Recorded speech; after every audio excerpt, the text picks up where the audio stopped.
Living Desert Zoo and Gardens is a botanical garden and zoo in Riverside County, California.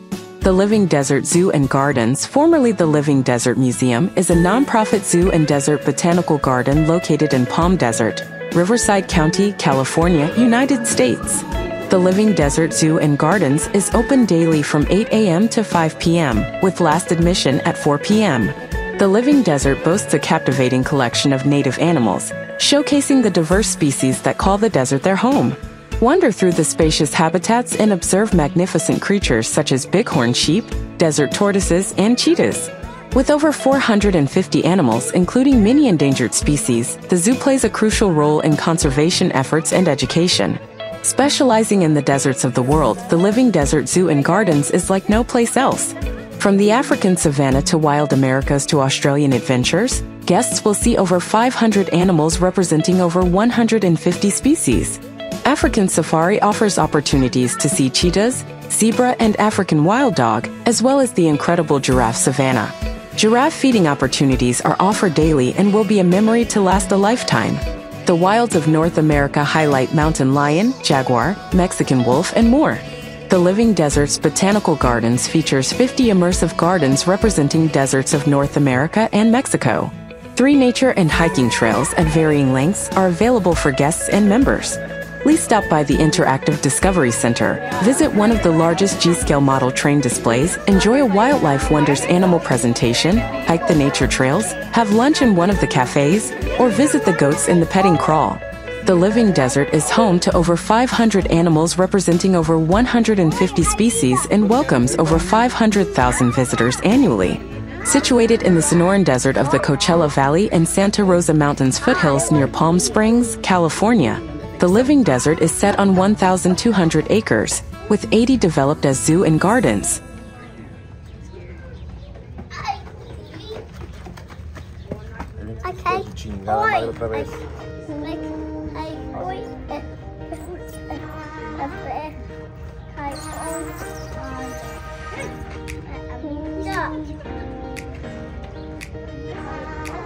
Embark on a voyage through various desert habitats, each meticulously recreated to reflect their natural beauty. Explore the Mojave Desert, Sonoran Desert, and African savanna exhibits, discovering the flora and fauna that thrive in these arid environments. As you stroll along scenic pathways, you'll encounter exotic plants, stunning sculptures, and beautifully landscaped gardens. The Living Desert Zoo and Gardens has been a member of the Association of Zoos and Aquariums (AZA) since 1983 and is a member of the World Association of Zoos and Aquariums (WAZA). The Living Desert offers a range of activities and experiences that cater to visitors of all ages.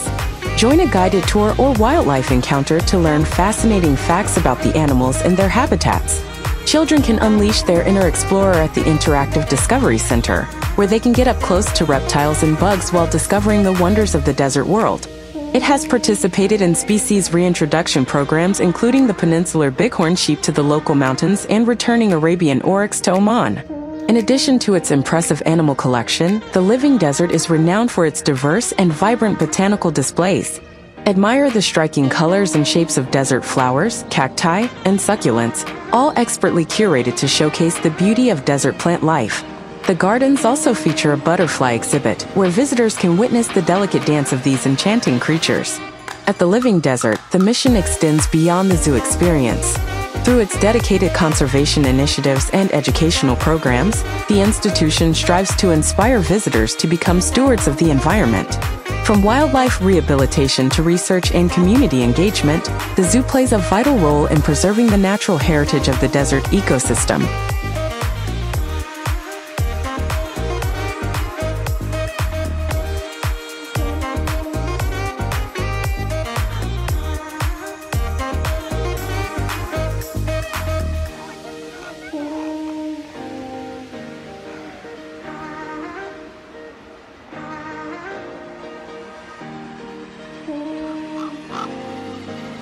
History.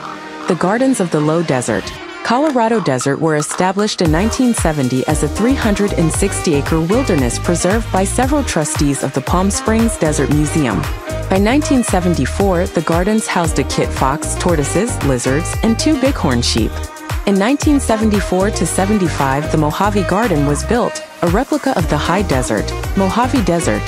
Additional facilities have gradually been constructed, including greenhouses, model trains, and designed landscape gardens.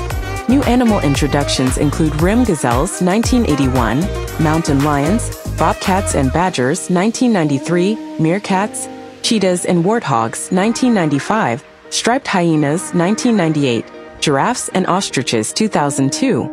The Amphibians on the Edge exhibit shows a variety of different species of frogs, toads, and salamanders 2007. The Endangered Species Carousel was constructed in fall 2009, and the Peninsular Pronghorn exhibit was constructed in fall 2010. The exhibit, Monarch of the Desert, was constructed on the North America Trail and featured the majestic jaguar. In 2020, Australian Adventures opened as an immersive habitat featuring Bennett's wallaby, yellow-footed rock wallaby, kookaburra, and more. The Living Desert opened the Rhino Savannah in fall 2021. The Living Desert is one of 6 accredited AZA private zoos in the United States and operates as a nonprofit. In 2023, the Animal Care Department voted to unionize. The Living Desert Zoo and Gardens mission is desert conservation through preservation, education, and appreciation. It is a zoo and botanic garden combination dedicated solely to the deserts of the world. The programs provide environmental education, native wildlife rehabilitation, plant propagation, and habitat restoration, and breeding of African, Australian, and North America species, including the area's iconic desert bighorn sheep. The Living Desert Zoo and Gardens is divided into regions, each housing animals from 3 continents.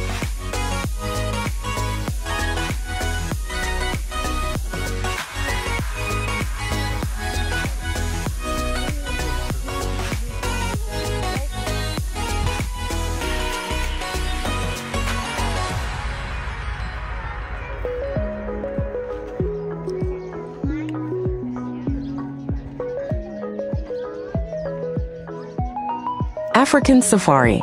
Featured animals include Abyssinian ground hornbill, Arabian oryx native to Middle East, African wild dog, South African cheetah, fennec fox, grevy's zebra, giraffe, gray-crowned crane, helmeted guinea fowl, Cory bustard, ostrich, greater kudu, Adra gazelle, Cuvier's gazelle, slenderhorn gazelle, addax, dromedary camel, Amur leopard native to Siberian Russia, striped hyena, bat-eared fox, serval, Cape porcupine, common warthog, leopard tortoise, eastern black rhinoceros, springbok, waterbuck, klipspringer, Cape vulture, great white pelican, pink-backed pelican, banded mongoose, common dwarf mongoose, naked mole rat.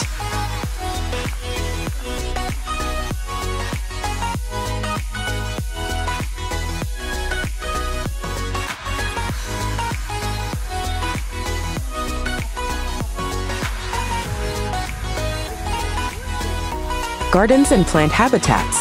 The North American desert gardens include recreations of a variety of desert plant community ecosystems. Mojave Desert, Joshua Tree, Yucca brevifolia, habitat in eastern Mojave Cima volcanic field habitat. Chihuahuan Desert, Rio Grande Big Bend, New Mexico, Texas, and northern Mexican Plateau, Mexico, habitats.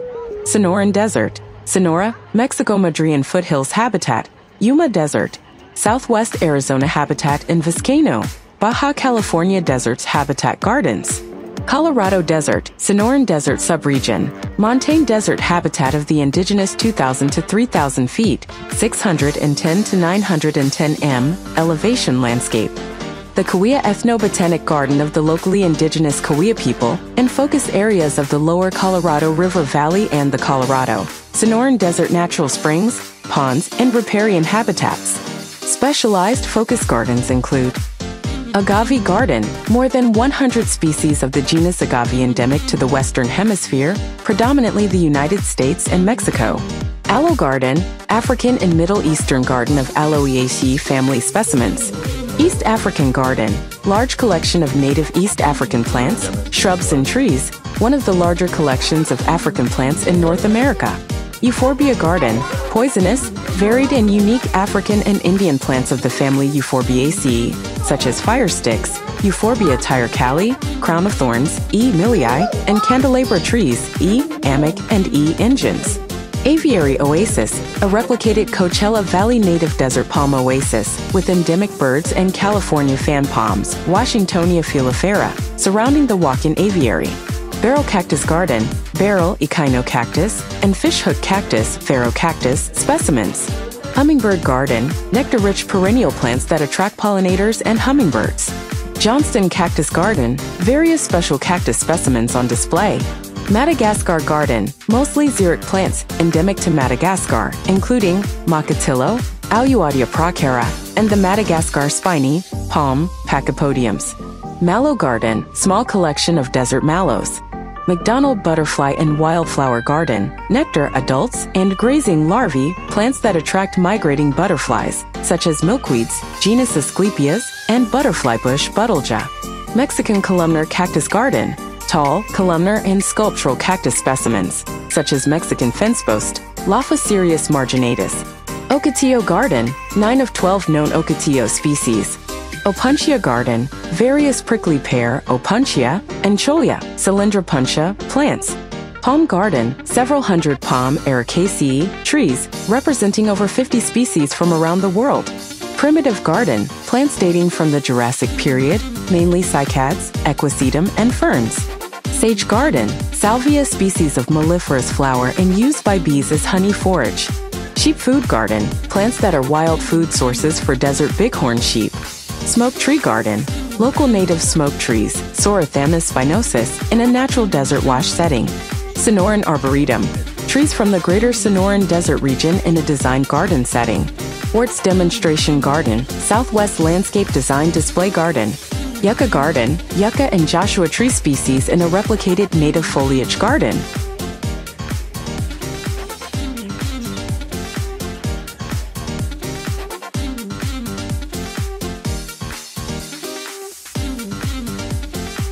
Australian Adventures. Australian Adventures is an immersive, walk-through habitat where guests pass through an aviary featuring parakeets, reptiles, and wallabies. Other animals include Bennett's wallaby, emu, woylie or brush-tailed bettong, budgerigar, short-beaked echidna, blue-tongued skink, central bearded dragon, Centralian carpet python, frill-necked lizard, olive python, laughing kookaburra, tawny frogmouth, yellow-footed rock wallaby.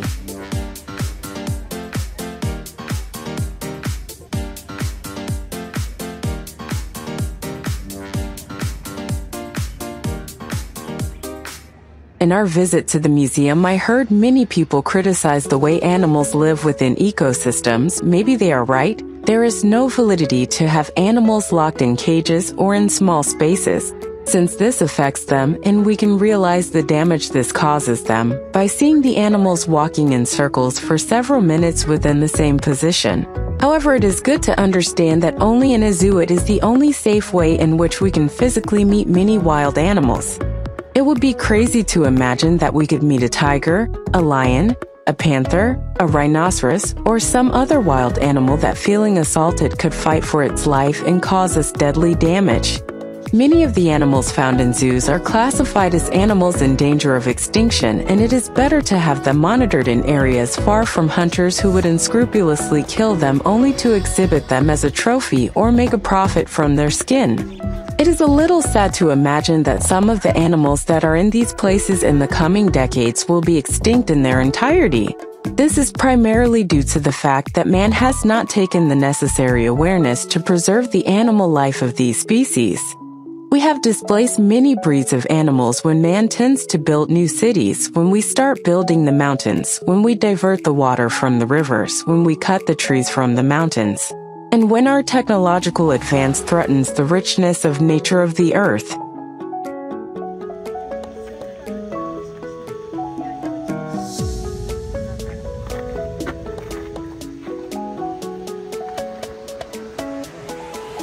We all know that seeing the circle of wildlife, there are animals that are at the tip of the food pyramid, and these animals sadly are the ones that die at the hand of man.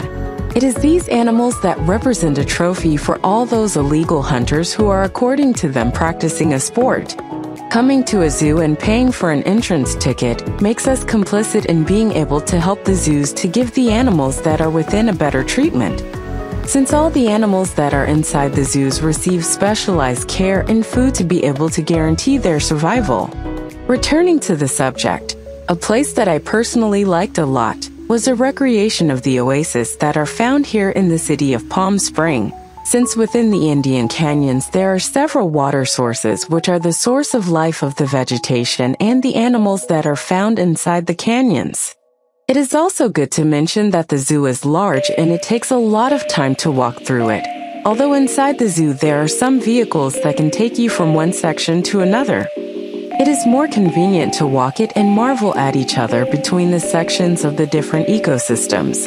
Our visit took place in the month of February, and although it is a relatively cool month of weather, the sun at noon is overwhelming since we are in the middle of a desert, so it is advisable to bring light clothes, light shoes, and water bottles to relieve the heat.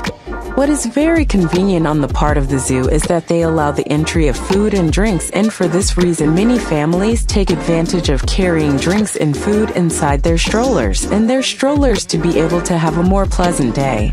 There are some areas where we are in direct contact with animals, and it is important to always have our minor children in sight, those infants who are not aware of the danger and who when seeing an animal feel the need to walk towards it and caress it. Some animals do not react in a friendly way when they feel threatened and usually respond in an aggressive way, feel that their life is in danger. It is also interesting to talk about the gardens located inside the zoo, since it is interesting to walk in the middle of them and be able to appreciate their unique flora and the way in which the ecosystem was recreated to give us the experience of feeling in the first person how it feels to walk through it. What we could also notice, and that could help you to have a better planning of your day inside the zoo, is that some animals tend to take refuge from the midday sun. They tend to hide among the stones or in their burrow to be able to survive the heat. In some ecosystems, we have to look for the animals among the grasslands, under the stones, or above them to be able to appreciate them and take a picture of them. Thank you very much for watching this video until the end and letting them share our experience with you of what was an incredible family day. We arrived at this place motivated by videos that we could see on social networks, by positive comments from the people who have attended this zoo, and for our love of wildlife and animals that are almost in danger of extinction. We hope you have the opportunity to come to this place, witness the wonderful effort that has been made to be able to build an artificial system of life for many wild animals in the middle of the desert. Finally, I will mention that the animal that inspired us the most to get to know was the rhinos, and we were lucky enough to be able to see them at the time of food within their habitat. Only human beings have the power to be able to preserve animal life, to be able to inherit our next generations, a wonderful world in which several species of animals are included, which like us have the right to live.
más que sabrosito me la voy a pasar ahorita. Vista aérea del mundo salvaje de Palm Springs. Desde aquí voy a echar el rinoceronte, todas las cosas en acción. Peluche, ¿no? Que llegue la comida aquí.